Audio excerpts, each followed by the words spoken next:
मेरे भाइयों, मोहब्बत दिल की वाबस्तगी, रूह का मेलान, इसको कहा जाता है। दिल इंसानी जिस्म का बादशाह है। जो चीज़ें दिल में पनपती हैं, जो ख्वाहिशात दिल के अंदर करार पकड़ती हैं, सारा वजूद वही करता है। इंसान का पूरा निज़ाम इसी दिल की फर्माबरदारी करता है। लेकिन होता यह है कि ना चाहते हुए भी, समझ बूझ रखते हुए भी, चीज़ों के मुज़र असरात से आगाही रखते हुए भी बाज़ों का दिल ऐसी चीज़ों की तरफ मिलान करता है जो बड़ी नुकसानदेह होती है। इंसान के वजूद का भी, उसकी रूह का भी, उसके बातिन का भी वो चीज़ें बहुत ज़्यादा नुकसान करती हैं। लेकिन इंसान उनसे बाज़ौक़ात निजात नहीं हासिल कर पाता। मसलन सबको पता होता है कि हिरस, लालच, हवस ये कोई अच्छी चीज़ नहीं। अल्लाह ताला अगर ज़रूरियात का रिज़्क़ अता कर दे और ज़रूरियात पूरी होने लग जाएं तो बहुत अच्छा है। लेकिन ना चाहते हुए भी बाज़ लोग माल की हिरस में, हवस में, लालच में मुब्तला हो जाते हैं। ये मोहब्बत दिन ब दिन बढ़ती चली जाती है। वो खुद अपने आप से कई दफ़ा सवाल करते हैं कि या दिल, तूने तो एक दफ़ा ये कहा था कि बस मेरी ज़रूरियात पूरी होने लग जाएं, 2 वक्त की रोटी चलने लग जाए, बच्चों के अखराजात निकलने लग जाएं, सर छुपाने को एक मकान मिल जाए तो काफ़ी है, अब तो किधर निकल गया।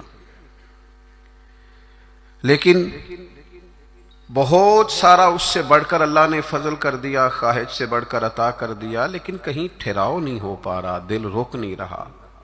रोज माल की मोहब्बत, माल का लालच बढ़ता चला जाता है। ये इस कदर ज्यादा नुकसान करता है कि नबी करीम सल्लल्लाहु ताला अलैहि वसल्लम ने इरशाद फरमाया कि दुनिया की मोहब्बत हर गुनाह की जड़ है। यानी लोग समझते हैं कि मामूली बात है कि मेरे दिल में माल की मोहब्बत बैठ गई है, लेकिन ये बड़ा गहरा मर्ज है। बाज लोग कहते हैं ना कि ये मर्ज आ जाए तो इसकी वजह से 70 मर्ज और भी लग जाते हैं। तो ये दुनिया की मोहब्बत वो मर्ज है, माल की मोहब्बत वो बीमारी है कि जिसकी वजह से सैकड़ों अमराज पैदा होते हैं। हलाल हराम की तमीज उठ जाती है, रिश्तों का तकद्दुस पामाल हो जाता है, बहन भाइयों के रिश्तों में दरार आ जाती है। लोग इस माल की मोहब्बत में मुब्तला होकर खूनी रिश्तों तक को भूल जाते।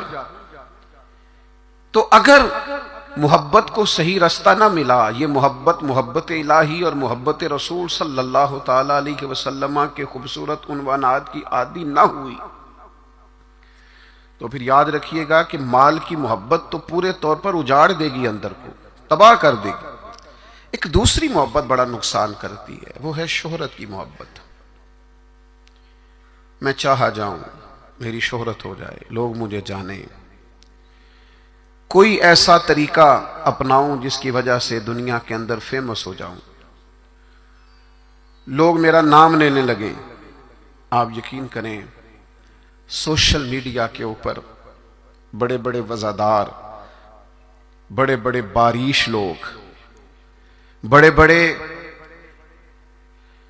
अच्छे और अच्छी कदो कामत और अच्छा नाम रखने वाले लोग फकत मशहूर होने के लिए वो हरकतें करते फिरते हैं कि कोई भी संजीदा आदमी देखे तो शर्म से उसकी नजर झुक जाती।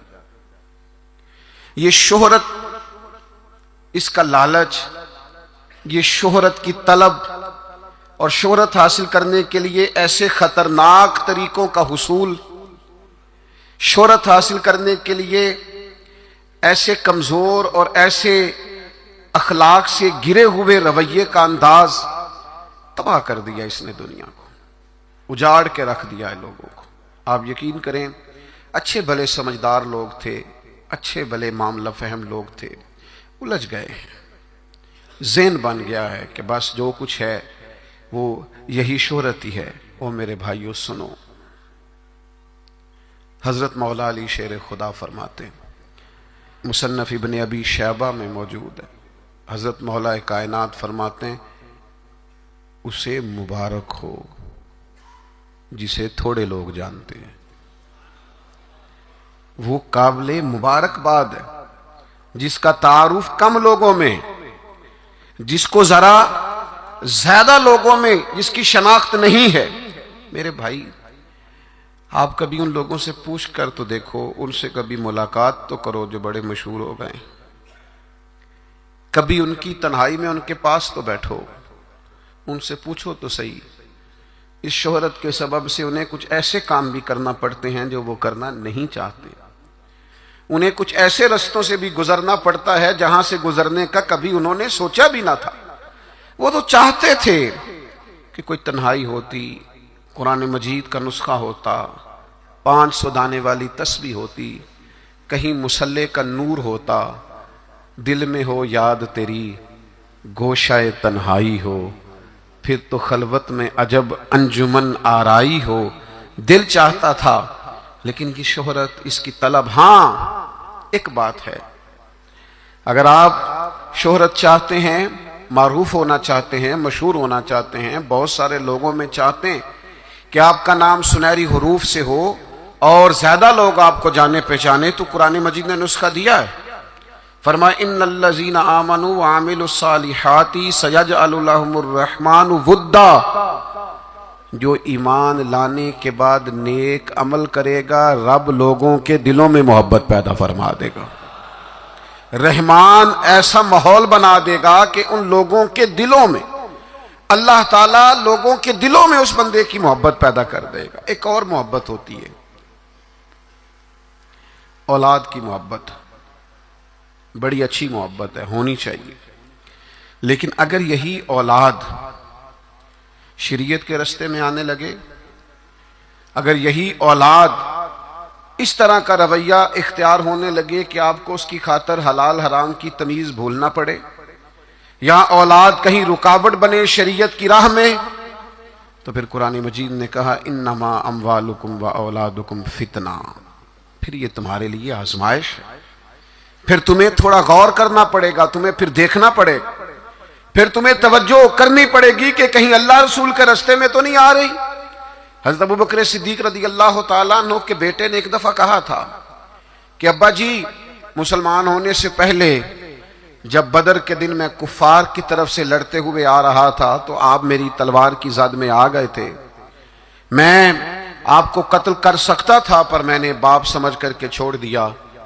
तो सैयदना अबू बकर सिद्दीक फरमाने लगे, बेटा तू अभी कलमा नहीं पढ़ता था, तूने मुझे बाप समझ के छोड़ दिया। अगर तू बदर वाले दिन मेरी तलवार के नीचे आता तो मैं तुझे कभी बेटा समझ के माफ ना करता, दीन का मुखालिफ समझ के कत्ल कर देता। इसलिए कि जो औलाद शरीयत के रास्ते में आएगी, दीन के रास्ते में आएगी, पैगाम हक के रास्ते में आएगी, उसे औलाद समझकर दरगुजर थोड़ा किया जाएगा। मेरे अजीजों, वतन की मोहब्बत भी कभी गालिब आती है, इलाके की मोहब्बत भी कभी गालिब आती है।